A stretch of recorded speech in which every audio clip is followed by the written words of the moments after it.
You were down outside Lehman's last night watching what was going on. Just tell us about it.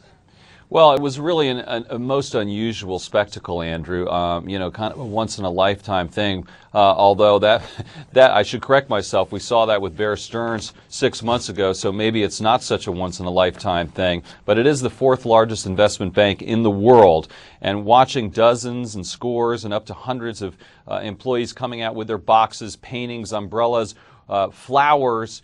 Some of them almost giddy, just glad to be getting out in the street. Others, really feeling the pain and that it's etched on their faces. Some of them mad and yelling out at the crowd, jackals, at the people who are watching.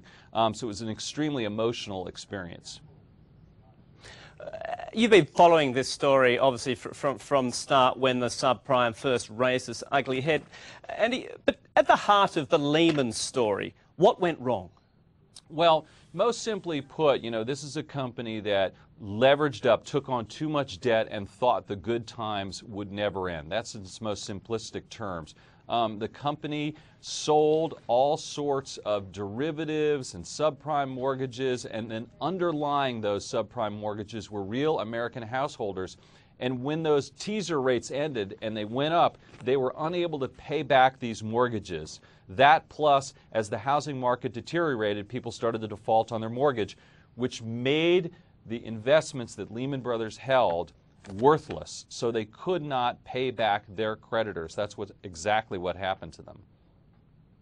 Okay, now let's take Lehman, likely at this stage to go into liquidation. Merrill's has been rescued by the Bank of America. AIG may get a lifeline, may not get a lifeline. Fannie Mae, Freddie Mac, both have been rescued in effect by the government. Some people are saying now we have all this sort of bad news out there and being dealt with, there could be a bottom. We could be seeing the turn, if you like.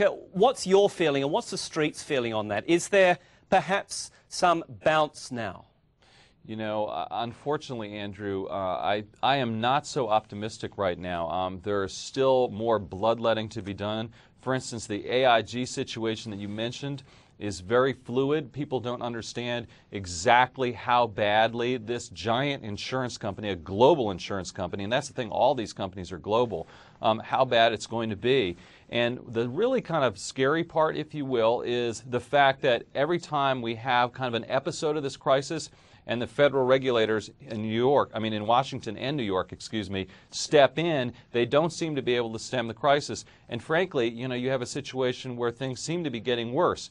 There are other problems out there. Washington Mutual is another giant institution in the United States, Wachovia as well. These institutions all face serious trouble right now.